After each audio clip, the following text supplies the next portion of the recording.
La première vie minière de l'APA est maintenant terminée, mais sa deuxième vie ne fait que commencer.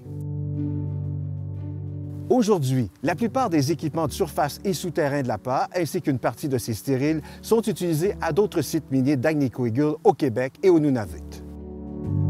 Pour planifier une fermeture, il faut que tu planifies comment tu vas gérer les résidus de la période de la mine.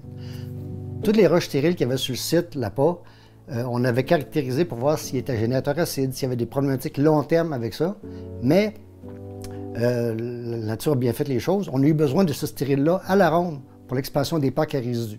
Donc finalement, à l'APA, ce qui est resté sur le site à la fermeture de la mine, c'était uniquement les bâtiments. Parce que la réutilisation, c'est supérieur au recyclage. On donne une deuxième vie à l'équipement sans le modifier. Au niveau des équipements mobiles, on a réutilisé 95 des équipements mobiles. Donc ça, c'est majeur. L'équipement électrique, y compris les transformateurs, les disjoncteurs et les boîtiers électriques, a été monté à la surface pour être réutilisé dans les mines LZ5 et Goldex.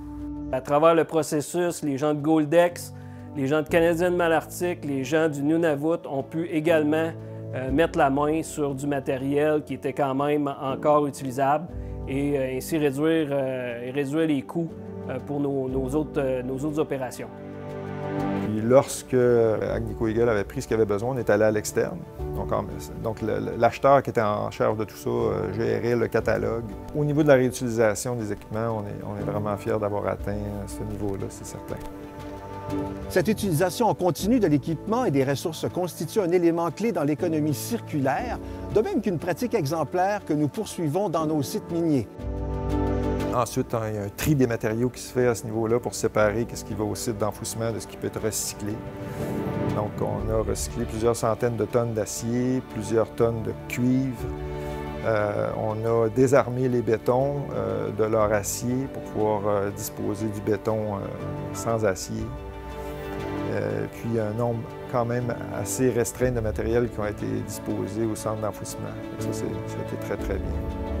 Agnico Eagle a une longue tradition de réutilisation efficace de l'équipement et des matériaux lorsque c'est possible de le faire. L'une des meilleures applications de cette approche est l'utilisation des résidus inertes de notre mine Goldex pour couvrir et restaurer le parc à résidus abandonné du site Manitou, situé près de Val-d'Or, un partenariat novateur établi avec le ministère de l'Énergie et des Ressources naturelles du Québec.